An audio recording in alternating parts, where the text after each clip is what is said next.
자동차 정비 기능사 기출문제 2011년도 5회차입니다. 1번 디젤기관 연료 분사 조건으로 부적당한 것은 1번 무화가 잘 되고 분무 입자가 작고 균일할 것. 2번 분무가 잘 분산되고 부하에 따라 필요한 양을 분사할 것. 3번 분사의 시작과 끝이 확실하고 분사 시기, 분사량 조정이 자유로울 것. 4번 회전 속도와 관계없이 일정한 시기에 분사할 것. 답은 4번입니다. 1번은 이제 무화가 잘 되고 분무 입자가 작고 균일할 것. 요거는 노즐에 해당됩니다. 그 다음에 분무가 잘 되고 부하에 따라서 필요한 양을 분사하는 것은 조속기가 하고 있는 역할이고요. 분사의 시작과 끝이 확실하고 분사 시기, 분사량 조정이 자유로울 것. 그 다음에 4번 같은 경우는 회전 속도가 일정하면은 안 되겠죠. 회전 속도가 일정하면 안 되고요. RPM 회전 속도가 높아짐에 따라서 분사 시기는 진각을 시켜야 됩니다. 이 분사 시기를 진각을 시켜주는 거는 타이머가 하는 역할입니다. 간단하게 디젤 연료 분사 조건, 디젤 연료 분사 보면요, 분사 펌프가 있으면 앞쪽 부분에 조속기가 달려 있고요, 뒤쪽 부분에 타이머가 달려 있습니다. 그래서 조속기에서는요, 분사량을 조절하게 되고요, 타이머에서는 분사 시기를 조정합니다. 2번 크랭크 각 센서 설명 중 틀린 것은 1번 기관 회전수와 크랭크 축의 위치를 감지한다. 2번 기본 연료 분사량과 기본 점화 시기에 영향을 준다. 3번 고장 발생 시 곧바로 정지된다. 4번 고장 발생 시 대체 센서 값을 이용한다. 크랭크 각 센서잖아요. 크랭크 각 센서니까 CAS나 CPS를 얘기하는 겁니다. 참고로 CAS는요, 배전기 타입에 들어가 있고요. CPS 같은 경우는 전자제어 엔진에 들어갑니다. 그래서 CAS 같은 경우는 슬롯 파네요. 그래서 각각의 실린더 바깥쪽에 있는 게 하나, 둘, 셋, 네 개 있는 게 실린더 위치를 감지하고요. 이렇게 해서 두 개가 있는 것 중에서 안쪽에 있는 게 1번 실린더 상사점을 검출하는 거고요. CPS 같은 경우는 크랭크 축에 대부분 CPS는 이제 대부분 크랭크 축에 장착이 되어 있고요. 그래서 보통 돌기는 총 60-2 투스로 되어 있어서 58개의 투스가 되어 있습니다. 그래서 58개의 투스에서 롱 투스가 나오는 요 구간이 1번 실린더 상사점을 확인하는 거고요. 나머지는 엔진 RPM 등을 사용하는 것을 합니다. 그래서 답은 4번. 얘는 이제 고장 발생 시 대처할 수 있는 센서는 없고요. 고장이 발생된다 라고 했으면은 일시적으로 일시적으로 이게 엔진 가동은 가능한데 지속적으로 본다면은 엔진이 정지가 되고요. 그 다음에 이게 시동 전에 고장이 나 있는 상태다 라고 하면은 이제 크랭킹에서 시동이 걸리지 않을 거고, 그 다음에 이거는 각각의 1번 실린더를 위치를 찾지를 못하기 때문에 기본 점화 시기, 즉 위치를 점화 시기에 영향을 주겠죠. 3번 피스톤 헤드부의 고열이 스커트부로 전달되는 것을 차단하는 역할을 하는 것은 1번 옵셋 피스톤, 2번 링 캐리어, 4번 솔리드형, 4번 히트댐. 그래서 답은 4번 히트댐. 고열부가 스커트로 가지 못하게 하는 것은 피스톤이 있으면요, 피스톤 위에 링이 들어갑니다. 그 다음에 핀이 꼽히는 부분이고요. 헤드 부분에서 높은 열이 밑으로 못 나가게 하는 거는 요 헤드 부분 위쪽 부분에요, 히트댐이 설치가 되어 있습니다. 4번 연료 펌프의 로터에 의해서 압송되는 연료의 불규칙한 맥동 압력을 항상 일정하게 유지시켜주는 장치는 1번 압력 조절기, 2번 사일렌스, 3번 연료 펌프 컨트롤 릴레이, 4번 체크 밸브. 답은 사일렌스입니다. 사일렌스를 다른 말로 하면요, 맥동 댐퍼가 됩니다. 5번 LPG 특징 중 틀린 것은 1번 액체 상태의 비중은 0.5이다. 2번 기체 상태의 비중은 1.5에서 2.0이다. 3번 무색 무취이다. 4번 공기보다 가볍다. 답은 4번 공기보다 가볍다. 액체 상태에서는 비중은 0.5가 맞고요. 기체 상태에서는 공기보다 무겁습니다.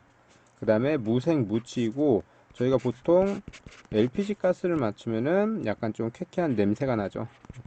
이때 냄새는요, 첨가제를 함유해서 냄새가 나는 거고요. 공기보다는 여기 기체 상태에서 비중은 1.5에서 2.0, 즉 공기보다 무겁죠. 공기보다 가벼운 게 아니라 공기보다 무겁다. 6번 블로다운 현상에 대한 설명으로 올바른 것은 1번 밸브와 밸브 시트 사이에서 가스 누출 현상, 2번 압축 행정 시 피스톤과 실린더 사이에서 공기가 누출되는 현상, 3번 피스톤이 상사점 근방에서 흡기 밸브가 동시에 열려 배기 잔류가스를 배출시키는 현상, 4번 배기 행정 초기에 배기 밸브가 열려 배기가스 자체의 압력으로 배기가스가 배출되는 현상. 답은 4번. 그래서 블로다운 현상이라고 하면요, 배기 행정 초에 배기 밸브가 열려서 연소실 내에 있는 압력 자체적으로 이제 빠져나가는 거를 이제 블로다운 현상이라고 하죠. 그래서 엔진 형상이 있으면 여기가 흡기, 저기 배기다 라고 했을 적에 연소실에서 연소가스가 실린더와 피스톤 사이로 새는 거를 블로 바이 가스라고 하고요. 그 다음에 배기 밸브가 열렸을 적에 배기 쪽으로 자연스럽게 빠지는 것을 블로 다운이라고 하고요. 미스파이어나 아니면 이제 백파이어 등이라고 해서 이제 흡기 쪽으로 혹시라도 배기가스가 나가던가 아니면 이제 폭발음이 나간다 라는 거를 보통 이제 백파이어라고도 합니다. 7번 전자제어 연료분사 기관에 대한 설명 중 틀린 것은 1번 흡기온도 센서는 흡기온도 상승 시 센서 저항값은 작아진다. 2번 스로틀 밸브 위치 접촉 저항은 약 0ohm이 정상이다. 3번 공기유량 센서는 공기량 계측하여 기본 연료 분사 시간을 결정한다. 4번 수온 센서의 저항은 온도가 상승하면 저항값은 커진다. 답은 4번. 우선 전자제어 연료 분사 기관이죠. 기관에서 온도에 관련된 겁니다. 온도에 관련된 거는요, 부특성 서미스터를 사용을 합니다. 부특성 서미스터는요, 온도가 올라가면 저항은 감소합니다. 그래서 온도가 상승하면 저항값은 커지는 게 아니라 저항값이 작아진다 입니다. 다음 8번 윤활장치를 점검하여야 할 원인이 아닌 것은 1번 윤활유 소비가 많다, 2번 유압이 높다, 3번 유압이 낮다, 4번 오일을 자주 교환한다. 답은 4번. 우선 점검할 적에 윤활유 소비가 많다라는 건요, 요거는 누유가 되거나요 연소가 되는 겁니다. 말 그대로 엔진 바깥으로 새던지 연소실 안에 가서 타던지, 그래서 요거는 간극에 대한 거고요. 유압이 높다라는 거는 이제 점도가 증가했다 또는 간극이 작아졌다. 그 다음에 유압이 낮아졌다는 반대로 점도가 낮아졌거나 간극이 커진 거를 볼 수 있습니다. 9번 흡기장치의 공기유량 계측 방식 중 간접 계측 방식에 해당하는 것은 1번 흡기다기관의 압력 방식, 2번 가동 배인식, 3번 열선식, 4번 칼만 와류식. 답은 흡기다기관의 압력 방식입니다. 우선 계측 방식으로 보면요, L 제트로닉, 그 다음에 D 제트로닉, K 제트로닉으로 나눠지겠죠. K 제트로닉 같은 경우는 이제 기계식을 얘기하고요. D 제트로닉을 간접 계측에 간접 계측 방식의 맵 센서를 사용합니다. LZ트로닉은 직접 계측 방식입니다. 직접 계측 방식이고요. 직접 계측 방식에서 질량 유량이냐 최적 유량이냐 라는 겁니다. 질량 유량 같은 경우는 열선, 열막으로 나눠지고요. 최적 유량 같은 경우는 칼만, 와류와 배인식으로 나눠집니다. 다음 10번 이소옥탄 80, 노말액탄 20인 가솔린 연료에서 옥탄가는 얼마인가요? 요거는 이제 옥탄가를 구하는 거죠. 옥탄가는 이소 옥탄 더하기 노말 헵탄 분의 이소 옥탄 곱하기 100을 하면 됩니다. 그래서 80 더하기 20분의 80 곱하기 100은 80% 나오겠죠. 그래서 답은 4번. 11번 자동차가 200m 통과하는데 10초가 걸렸다면 이 자동차의 속도는? 요런 문제가 나오면요, 지금 여러분들이 하실 적에 조금 편하게 할 수 있는 건요, 일단 주어진 거 자동차가 200m를 통과한답니다. 그 다음에 10초가 걸렸다라고 합니다. 그 다음에 우리가 필요한 거는 km/h가 되겠죠. 그래서 요거는 200m를 가는데 10초가 걸렸습니다. 근데 우리가 필요한 거는 km/h죠. 그래서 m/s를 km/h로 한다면요, 곱하기 1km가 필요하고요. 1km가 위에 들어갔으니까 밑에는 1000m가 들어갑니다. 그 다음에 시간은, 즉 초를 시간으로 다시 한번 바꿔야겠죠. 여기는 1시간입니다. 3600초겠죠. 3600초고 해서 요거를 계산을 하시면 72km/h입니다. 답은 2번. 12번 흡입장치 구성 요소에 해당하지 않는 것은? 1번 공기청정기, 2번 서지탱크, 3번 레조네이터, 4번 촉매장치. 답은 4번. 흡입장치이기 때문에요, 촉매장치는 배기장치에 해당이 됩니다.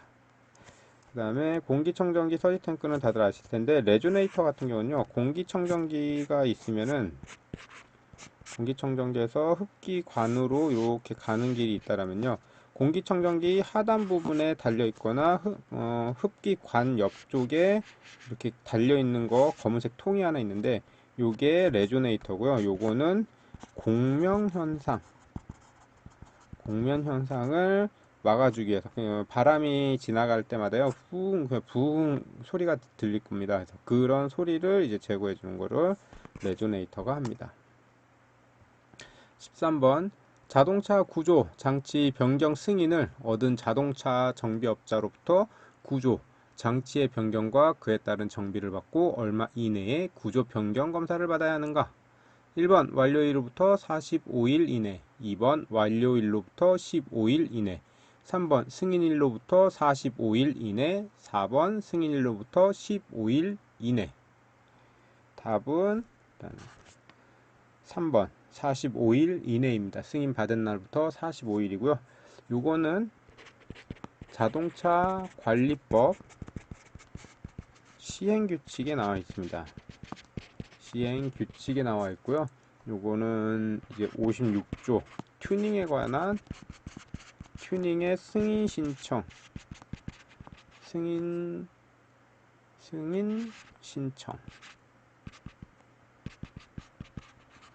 신청에 나와 있고요. 그 승인 신청에 아마 3조에 있을 겁니다. 3조에 승인일로부터 45일 이내. 다음 14번 공랭식 엔진에서 냉각 효과를 증대시키기 위한 장치로 적합한 것은? 1번 방열 밸브, 2번 방열 초크, 3번 방열 탱크, 4번 방열 핀. 답은 4번 방열 핀. 문제에서 냉각 효과를 증대시키기 위한 거잖아요. 냉각 효과를 증대시키겠다는 거는 이 방열 핀을 사용하고요. 이 방열 핀은 면적이 넓어집니다. 면적이 커지면서 이제 방열 효과가 증대가 되는 효과가 있겠죠. 그래서 답은 4번. 15번 촉매 변환기를 거쳐 나오는 가스를 측정하였다. 인체에 유해한 가스는 1번 H2O, 2번 CO2, 3번 HC, 4번 N2. 답은 3번 HC입니다. 촉매 변환기라고 하면요, 이건 보통 3원 촉매를 많이들 얘기합니다. 3원 촉매를 얘기하고요. 이 3원 촉매는 가솔린 차량에서 사용을 하고 있습니다. 촉매 변환기는 들어갈 적에 CO, HC, 낙스가 들어갑니다. 그 다음에 촉매 변환기 안에는 백금, 파라듐, 로듐이 있습니다. 이거는 이제 산화 환원 작용을 도와주는 구성 물질이고요. 그래서 COHC 낙스가 3원 촉매 장치에 들어가서 나오면은 CO2, H2O, 그 다음에 N2 이 정도 나오겠네요. CO2, H2O, N2 정도가 나옵니다. 다음 16번 내연기관 사이클에서 가솔린 표준기관 사이클은 1번 정적 사이클, 2번 정합 사이클, 3번 복합 사이클, 4번 사바테 사이클. 답은 1번 정적 사이클이죠. 그래서 정적 사이클이 가솔린이고요. 정합 사이클이 저속 디젤입니다. 이건 저속 디젤이고요. 복합 사이클하고 사바테 사이클은 동일한 거고요. 요거는 고속 디젤을 얘기합니다.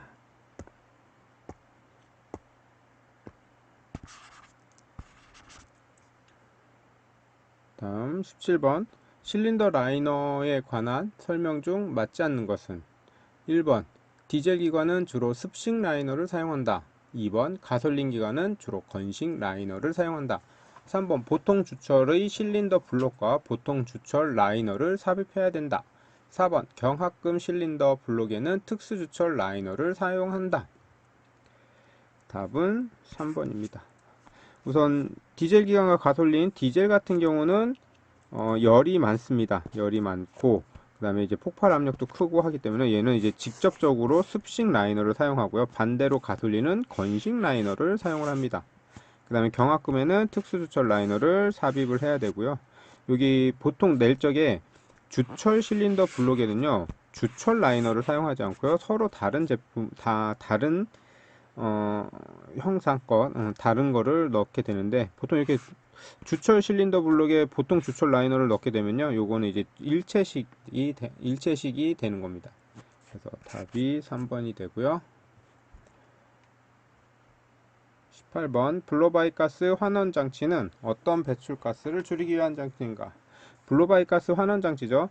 블로바이 가스는 자동차 엔진이 있으면 자동차가 있고 여기에 엔진이 있으면 블로바이 가스는 연소실에서 실린더 블록 연소실에서 크랭크 케이스로 빠지는 거를 이제 블로바이죠. 블로바이 가스입니다. 블로바이 가스고요. 이 블로바이 가스는 PCV 밸브를 통해서 가고요. 연료 탱크는 여기에 캐니스터가 장착되어 있고요. 캐니스터에서 있는 거는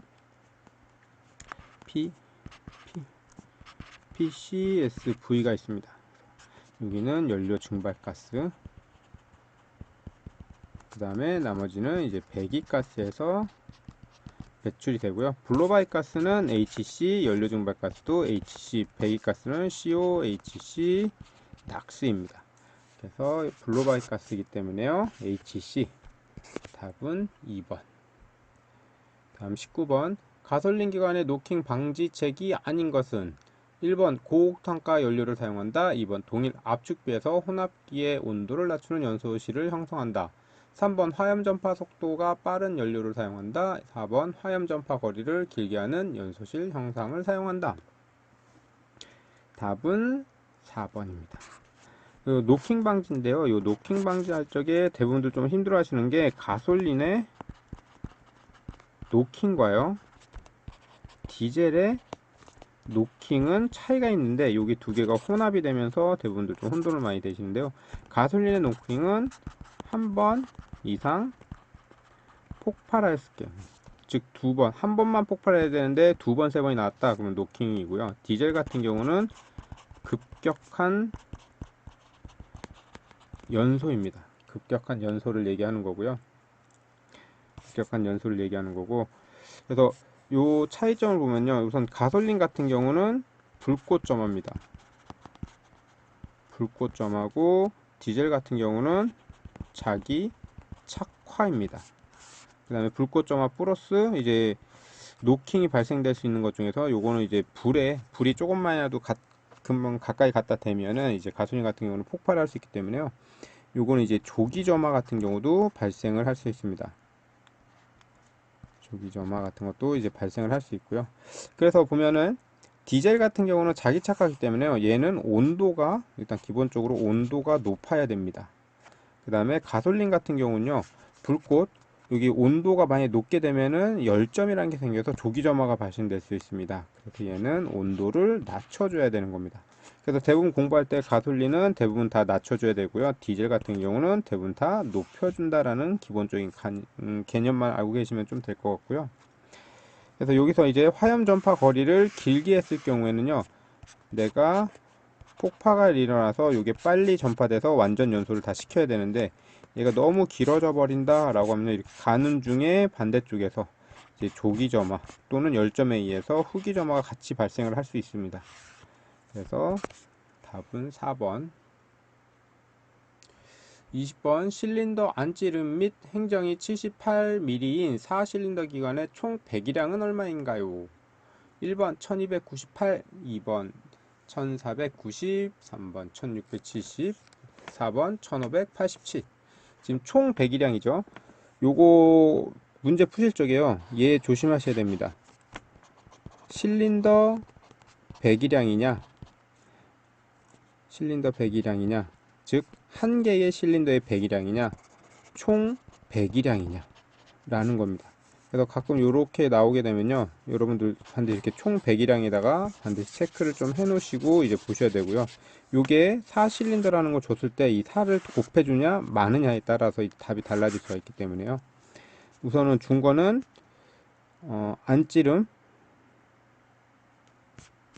안찌름과 행정이 각각 78mm입니다. 그 다음에 4실린더죠. 그래서 보면은 실린더의 안찌름 78, 그 다음에 행정도 78mm입니다. 그 다음에 우린 요런게 똑같이 4개가 있다라는 겁니다. 그래서 요거 구하는 건 간단하죠. 원의 면적을 구합니다.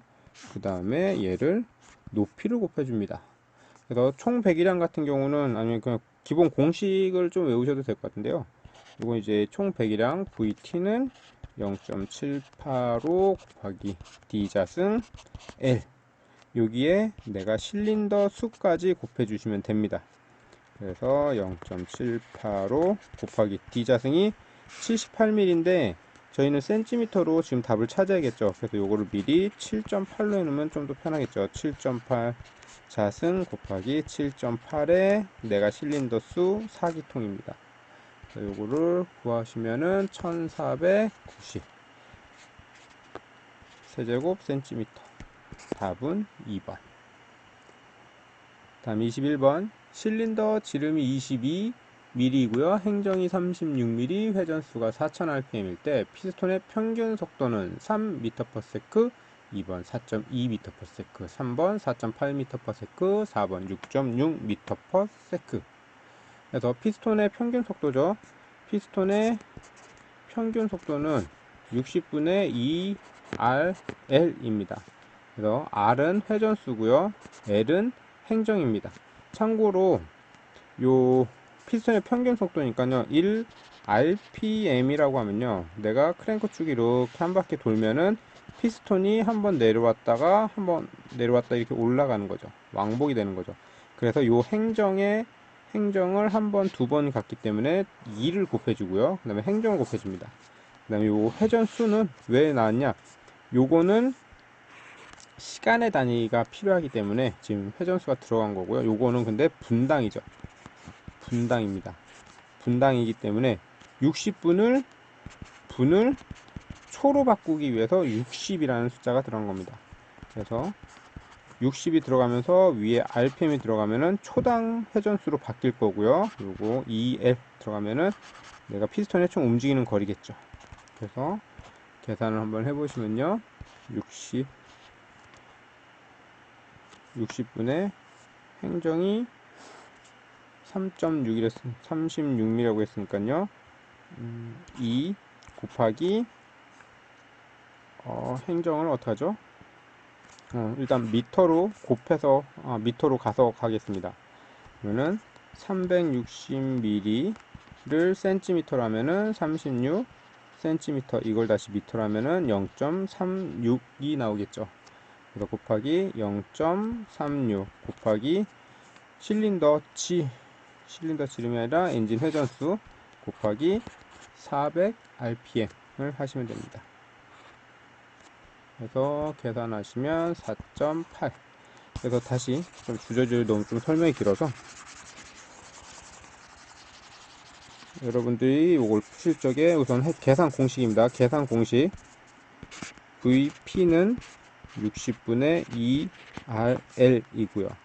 그 다음에 요거를 60분의 2 곱하기 R 행정을 구하실 적에 미리를 미터로 바꿔주시면 됩니다. 한 번에 가기 힘드시면요 센티미터 미터로 가시면 됩니다. 그래서 곱하기 0.36 그 다음에 엔진의 회전수 400rpm으로 계산하시면 4.8 m/s. 답은 3번. 22번 와류실식 연소실이 갖는 디젤기관의 장점은 1번 구조가 간단하다, 2번 연료 소비율이 작다, 3번 고속 회전이 가능하다, 4번 시동이 용이하다. 우선 요거 디젤기관의 장점이기 때문에요. 답은 고속 회전이 가능하다입니다. 요거는 여러분들이 아마 어쩔 수 없이 장단점, 와류실식이나 뭐 직접 분사실식 요거를 다 암기를 하셔야 될 거고요. 우선 연소실이 구조가 간단하다. 요거는 직접 분사실식입니다. 직접 분사식이게 되는 거고요. 그 다음에 시동이 용이하다. 요거는 이게 장점이 될 수 없는 게요. 예열 플러그가 반드시 필요합니다. 요 뜻은요. 초기 시동이 좀 힘들기 때문에 예열 시동이 반드시 필요하다는 거고, 연료 소비율이 작진 않습니다. 작지 않다는 게 요거는 단실식이 아니라 얘는 이제 복실식을 사용하기 때문에요. 외부로 뺏기는 힘이죠. 뺏기는 에너지가 많아지기 때문에 연료 소비율은 그렇게 좋지는 않습니다. 그래서 답은 3번. 23번 가솔린 기관에서 심한 노킹이 일어나면 1번 급격한 연소로 고온, 고압이 되어 충격파를 발생한다. 2번 배기가스 온도가 상승한다. 3번 기관의 온도 저하로 냉각수 손실이 작아진다. 4번 최고 압력이 떨어지고 출력이 증대된다. 답은 1번입니다. 1번이고 노킹이라고 하면은 이상연소를 얘기하는 거죠. 이상연소를 얘기하고 가솔린 기관에서 노킹이기 때문에 한 번 이상, 두 번, 세 번, 네 번이 발생하는 것을 노킹이라고 합니다. 배기가스 온도가 상승한다. 요거 같은 경우는요, 희박한 혼합기입니다. 얘는 희박한 혼합기 일적에가 이제 배기가스 온도가 상승이 된다. 24번 자동차가 주행하면서 선회할 때 조향 각도를 일정하게 유지하여도 선의 반지름이 커지는 것은 1번 오버 스티어링, 2번 언더 스티어링, 3번 리버스 스티어링, 4번 토크 스티어링. 답은 2번 언더 스티어링입니다. 선의 각도를 일정하게 했을 적에 요걸 바깥으로 튀어나가는 것을 언더 스티어링이고요. 안쪽으로 들어오는 거를 이제 오버 스티어링이라고 합니다. 25번 전자제어 현가장치의 구성 요소로 틀린 것은 1번 가속도 센서, 2번 휠 스피드 센서, 3번 감쇄력 조정 액추에이터, 4번 쇼크옵셔버. 답은 휠 스피드 센서입니다. 휠 스피드 센서는 ABS에 관련된 구성품이고요. 가속도 센서 같은 경우는 차체 바운싱 검출에 사용을 하고요. 감쇄력 조정 액추에이터는요, 이거는 상수하고요. 감쇄력을 조정합니다. 감쇄력 조정에 사용하는 거고요. 다음 26번. 자동차 제동 시 슬립비를 표시한 것은 슬립비 나오잖아요.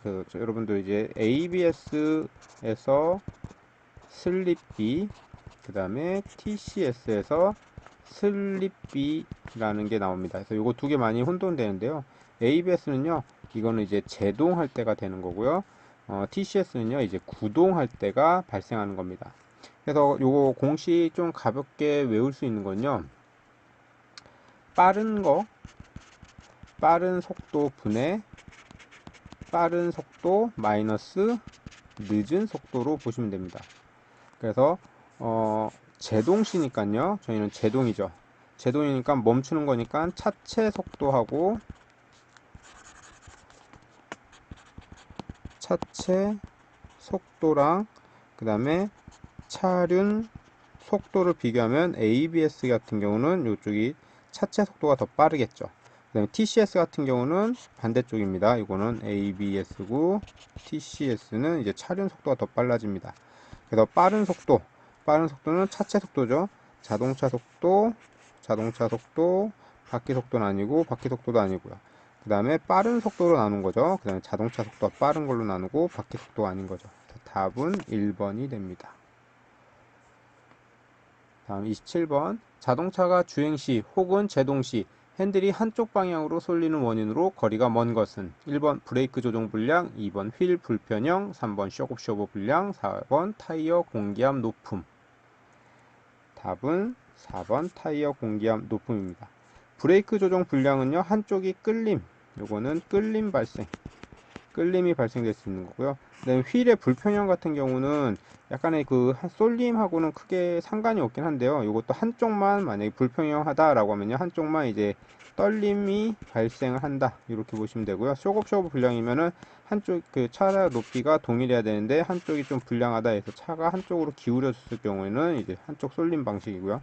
타이어 공기압이 높은 거하고는 크게 상관이 없습니다. 28번. 하이드로닉 플래닉 현상을 방지하는 방법이 아닌 것은 1번 트레드 마모가 적은 타이어를 사용한다. 2번 타이어의 공기압을 높인다.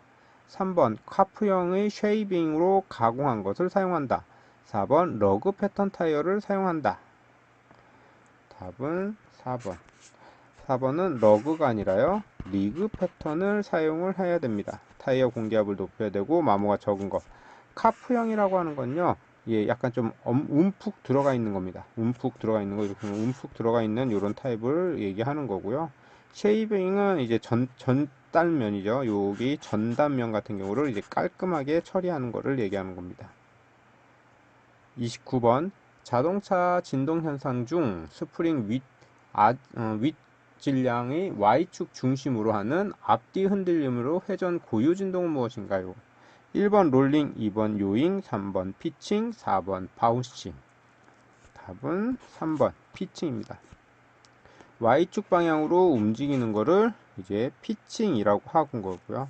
그 다음에 X축 방향에서 움직이는 거를 롤링이라고 합니다.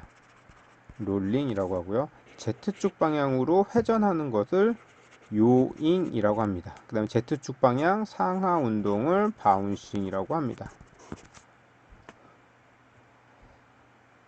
30번. 브레이크 계통의 공기가 혼합되었을 때 공기 빼기 작업 중 잘못 표현한 것은 1번 블리더 플러그 비닐 호스를 끼우고 다른 한 끝을 브레이크 오일 통로에 받는다. 2번 브레이크 페달을 몇 번 밟고 블리더 플러그를 2분의 1에서 4분의 3 정도 풀었다가 실린더 내압이 저하되기 전에 조인다. 4번 마스터 실린더의 오일을 충만시킨 후 반드시 공기를 배출해야 된다. 4번 공기 배출 작업 중 반드시 에어 브리더 플러그를 잠그기 전에 페달을 놓는다. 답은 4번. 공기 배출 작업할 때요, 에어 브리더 플러그를 열어놓고 페달이 눌린 상태에서 이게 다시 위로 올라오게 되면은 ABS 유압 라인에서 유압이 이렇게 나갔다가 잠근 다음에 다시 압을 채워야 되는데, 여기 열려 있는 상태라고 하면요, 밟으면 유압이 휠 실린더 쪽으로 갔다가요, 잠가 놓지 않고 브레이크 페달을 다시 올리게 되면은 역으로 올라옵니다. 올라오면서 다시 공기가 다시 차게 되는 현상이 발생됩니다. 31번, 클러치를 작동시켰을 때 동력을 완전히 전달시키지 못하고 미끄러지는 원인이 아닌 것은 1번 클러치 압력판, 플라이 휠면 등에 기름이 묻었을 때, 2번 클러치 스프링 장력이 감소, 3번 클러치 페이싱 및 압력판, 요거는 이제 압력판 손상 정도라고 아마 보실 수 있고요. 4번 클러치 페달의 자유 간격이 클 때, 답은 4번. 클러치 페달 자유 간격이 클 때는요, 요거는 이제 차단 불량입니다. 차단 불량에 관련된 거고요. 요거 동력 전달에 관련돼서 미끄러지면 거, 이거 뭐 자유 간격이 클 때, 작을 때, 요거 좀 많이들 헷갈려 하시는데, 요거는 다음에 한번 다시 강의하는 내용을 좀 꾸며서 요것만 좀 집중적으로 한번 좀 설명을 드릴 거고요. 미끄러지는 거는 페달 자유 간격이 클 때가 아니라 작을 때가 이제 미끄러지는 거죠. 32번 종감속 장치에서 구동 피니언이 링기어 중심선 밑으로 물리게 되어 있는 기어는 1번 직선 베벨 기어, 2번 스파이럴 베벨 기어, 4번 스퍼 기어, 4번 하이포드 기어. 답은 4번 하이포드 기어고요. 여기서 얘기하는 거는 뒤에 링기어에 중심선이 있으면요, 요거랑 동일한 선상에 있는 게 아니라 요 밑에 부분에 물려 있는 거를 하이포드 기어라고 합니다.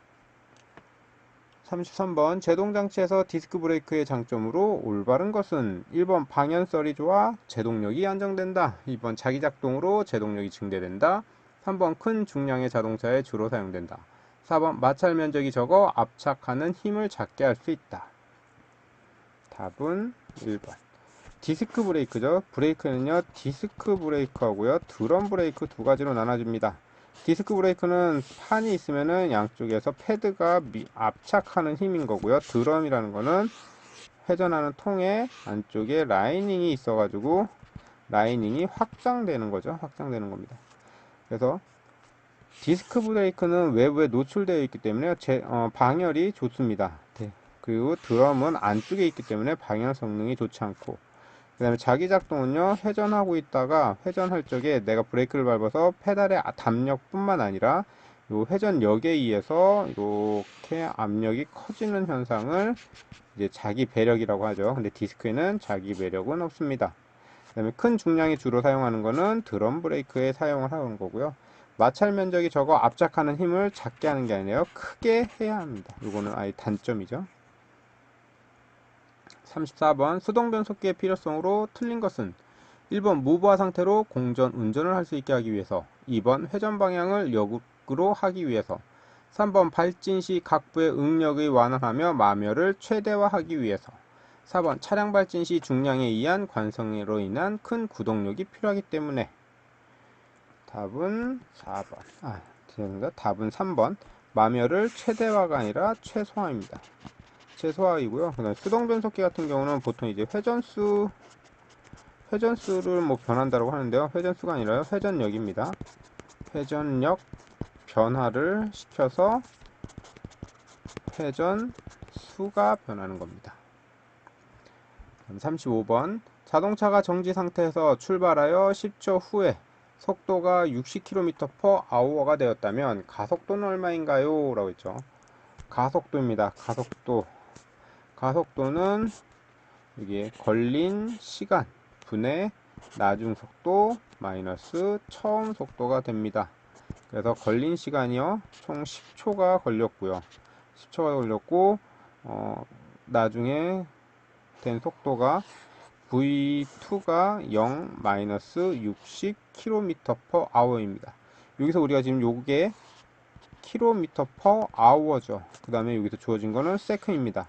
그 다음에 우리가 찾아야 될 거는 미터/세크죠. 그러면은 60km/h를 얘를 이제 미터/세크로 먼저 계산을 하고 하시는 게 약간 좀 편하실 거예요. 그래서 요거는 먼저 좀 계산을 하시면은 0 마이너스 60km/죠. km 분의 hour입니다. 곱하기 요거를 시간으로 바꿔야겠죠. 초로 바꿔야겠죠.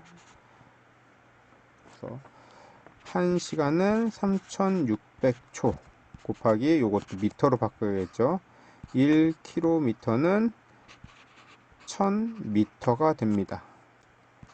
요게 16.6666 나옵니다. 그러면은 16.666 m/s 분의 10초가 되겠죠. 이걸 계산하시면은 1.67 m/s 자승이 나옵니다. 1.67 m/s 자승. 그래서 이런 문제가 나오면은 여러분들 우선은 여기 나와 우리가 답을 구해야 되는 최종 단위 있죠. 이 단위로 먼저 대부분 환산을 해놓고 이제 작업을 하시는 게 조금 더 편하실 겁니다. 36번 드라이브 라인에서 전륜 구동 장치, 종감속 장치로 연결되는 구동 차축에 설치되어 바퀴의 동력을 주로 전달하는 것은 1번 CV형 자재이음, 2번 플렉시블 이음, 3번 십자형 자재이음, 4번 트로니언 자재이음. 여기서 이제 전륜 구동 장치죠. 전륜 구동 장치는요, 등속 조인트 또는 CV 등속 조인트, CV 조인트라고 합니다. 답은 1번이고요. 37번 변속기 내부에서 변속비가 결정되는 장치는 1번 브레이크 밴드, 2번 킥다운 서버, 3번 유성기어, 4번 오일 펌프. 답은 유성기어입니다. 자동 변속기 내부이기 때문에 유성기어에서 변속비가 결정되고, 이 유성기어는 안에 썬기어가 들어가고요, 겉에 링기어가 들어갑니다. 그 다음에 링기어와 썬기어 사이에 보통 캐리어가 장착이 되어 있습니다. 38번 유압식 동력 조향 장치의 구성 요소가 아닌 것은 1번 유압 펌프, 2번 파워 실린더, 3번 유압식 리타더, 4번 제어 밸브. 답은 3번 유압식 리타더입니다. 유압식 리타더는 제3의 브레이크라고 볼 수 있는 거죠. 39번 유체 클러치에서 오일의 와류를 감소시켜 주는 것은 1번 펌프, 2번 가이드링, 3번 원웨이 클러치, 4번 베인. 답은 2번 가이드링입니다. 유체 클러치에서는 펌프와 터빈, 가이드링이 있습니다. 펌프는 이제 유체를 움직일 수 있는, 즉 동력을 전달하는 거고요. 터빈은 펌프에서 만들어진 동력을 터빈이 받는 거고요. 그 사이에 유체가 내가 원하는 방향으로 흘러갈 수 있게 만들어주는 게 가이드링입니다. 40번 기관의 회전수가 2400rpm이고 총 감속비가 8대1, 타이어의 유효 반경이 25cm일 때 자동차의 시속은 얼마인가요? 그래서 요거는 아마 대부분들 차량 속도 해서 계산 공식으로 나오면요, 대략 이렇게 해서 나오면은 이게 밑에가 이제 거의 대부분 10, 100, 1000만, 10만 분의 타이어 RPM입니다. 타이어의 회전수 곱하기 파이 곱하기 유효 직정입니다. 타이어 유효 직정 곱하기 한 60 정도. 이게 가장 기본적으로 이렇게 해서 구하시는 방법도 있고요. 근데 이렇게 해서 요거 공식을 외우시는 부분은 대부분 없으실 겁니다. 그래서 요거는 엔진의 회전수가 2400rpm이랍니다. 그 다음에 총 감속비죠. 총 감속비가 8대1이랍니다. 그러면은 저희가 구동바퀴에 가깝게 간 거는 300rpm씩 들어가 있겠죠. 그러니까 다시 말하면 타이어의 회전 속도는요 300rpm이 되어 있고요. 이 타이어의 유효 반경입니다. 유효 반경은 25cm입니다. 우리는 지금 킬로미터로 가야 되기 때문에요. 킬로미터로 가야 되고, 아우어, 여기는 분해서 시간으로도 한번 바꿔줘야 될 거고요. 그 다음에 센티미터를 킬로미터로도 한번 바꿔줘야 됩니다. 그래서 우선은 센티미터 하고요. RPM 중에서 좀 나중에 계산이 커질 수가 있으니까 요거는 요거는 0.25m로 일단 계산을 할게요. 미터로 해서 0.25m. 그래서 요거 원주율 구하는 건요 2파이r입니다. 2파이r이 되는 거고요. 요게 2파이 소문자 r, 2파이r 2 곱하기 3.14, 2 곱하기 3.14 곱하기 요건 반지름입니다. 그래서 0.25가 되겠죠. 그러면은 요거에 대한 요거에 대한 원주가 나올 겁니다. 요 원주가 나올 거고요. 요게 얼마나 300rpm이나 회전한다고 합니다. 300rpm이나 회전한다고 하는데 요거는 지금 분당 미터인 거죠. 요 같은 경우 단위가 rpm이고요. 나머지 이쪽 부분 미터로 지금 환산했으니까 그럼 얘는 다시 좀 적으면은 2 곱하기 3.14 곱하기 0.25 곱하기 300rpm입니다. 요때 이 단위는 요 위에가 미터가 될 거고요. 밑에가 분이 될 겁니다. 미닛이 될 것입니다. 그러면 곱하기 요 분을 또 시간으로 바꿔야겠죠. 1시간은 60분이 되고요. 미터죠. 1km. 1km는 1000m가 됩니다. 1000m가 됩니다. 그래서 요걸로 해서 계산을 하시면은 얘는 28.26km/h. 그래서 답은 1번입니다. 41번 예열 플러그가 단선이 되는 원인이 아닌 것은 1번 예열 시간이 길다, 2번 과대 전류가 흐른다, 3번 정격이 다른 예열 플러그를 사용한다, 4번 축전기 용량이 규정보다 낮은 것을 사용한다. 답은 4번. 단선이 되는 원인은요, 요게 이제 과부하, 말 그대로 과부하가 됐을 경우가 이제 단선인 거고요. 예열 시간이 길 적에는 전류가 많이 흐를 거고요. 그 다음에 많은 전류가 한꺼번에 흘렀을 때 정격이 다른 예열 플러그, 서로 다른 동일한 용량이 아니라 서로 다른 용량을 사용했을 경우. 4번은 이제 아닌 거 되는 거죠. 42번 콘덴서에서 저장되어 있는 정적 용량을 설명한 것으로 틀린 것은 1번 가해진 전압에 정비례한다, 2번 금속판 사이의 거리에 반비례한다, 4번 상대하는 금속판의 면적에 반비례한다, 4번 금속판 사이의 절연체와 절연도에 정비례한다. 답은 3번입니다. 상대하는 금속판의 면적에는 반비례가 아니에요. 비례 관계입니다. 비례 관계가 되는 거고요. 축전기 용량에서 정전 용량이랍니다. 정전 용량은 유전율 곱하기 전극과의 사이 거리분의 전극의 면적입니다. 그러니까 전극 면적과 용량은 비례 관계를 갖고 있고요. 전극과의 거리는 반비례의 관계를 갖고 있습니다. 43번 강강식 룸램프 제어에 대한 설명으로 틀린 것은 1번 도어를 연 후 닫을 때 실내등이 즉시 소등되지 않고 서서히 소등되는 것을 말한다. 2번 시동 및 출발 준비를 할 수 있도록 편의를 제공하는 기능이다. 3번 입력 요소는 모든 도어 스위치이다. 4번 모든 신호는 엔진 ECU로 입력이 된다. 답은 4번.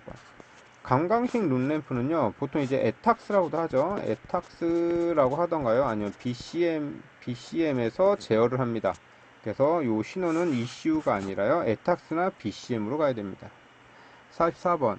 자동차 전기장치에서 저항에 의해서 발생되는 열량은 도체의 저항, 전류의 제곱에 흐르는 시간에 비례한다라는 현상을 설명한 것은 1번 앙페르의 법칙, 2번 키르호프의 법칙, 키르호프의 제1법칙, 3번 뉴턴의 제1법칙, 4번 주울 법칙. 답은 주울 법칙입니다. 여기서 이제 열량이죠. 발생되는 열량은 도체의 저항과 나죠. 그래서 발생 열량에서 H는 0.24 곱하기 I자승 RT라는 공식도 있습니다. 45번 자동차 전기 회로의 보호 장치로 올바른 것은 1번 안전밸브, 2번 캠버, 3번 퓨저블 링크, 4번 턴 시그널 램프. 답은 3번 퓨저블 링크입니다. 퓨저블 링크하고요, 이게 퓨즈하고 같은 건데 퓨즈 같은 경우는 한 개짜리가 되는 거고요, 퓨저블 링크는요 여러 개가 합쳐져 있는 것 뿐입니다.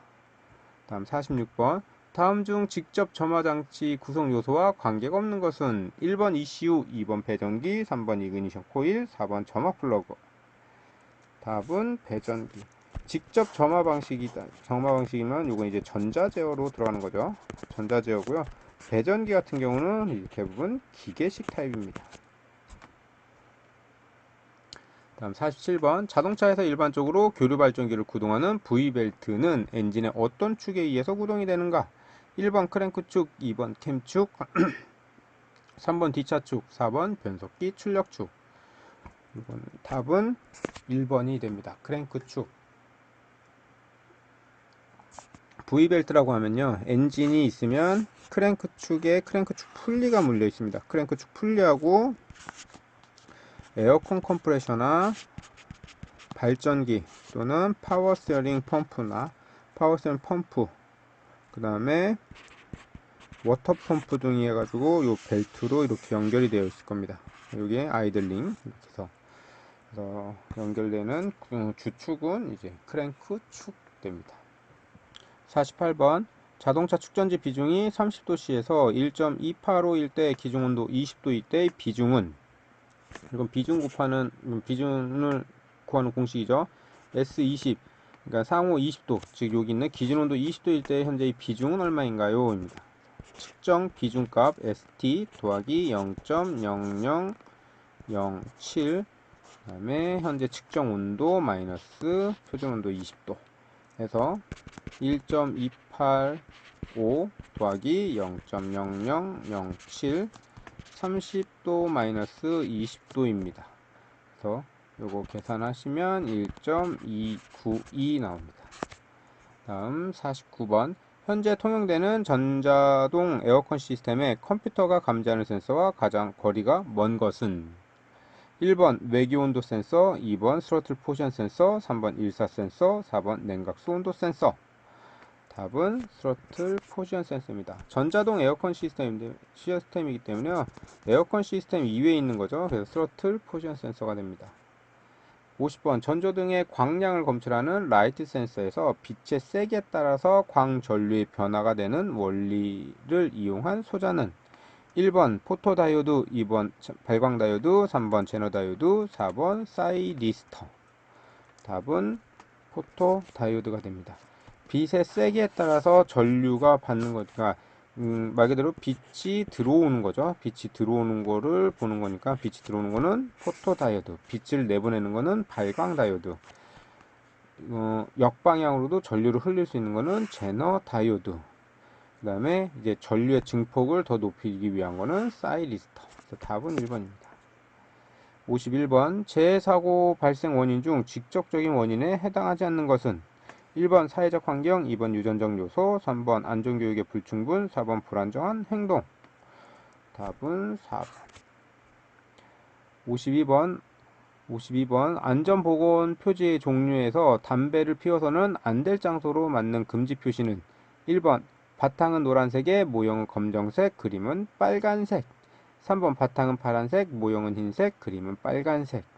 3번 바탕은 흰색, 모형은 빨간색, 그림은 검정색. 4번 바탕은 녹색, 모형은 흰색, 그림은 빨간색.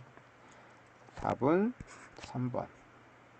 53번 운반 작업 시 안전수칙으로 틀린 것은 1번 화물 적재 시 될 수 있는 대로 중심고를 높게 한다.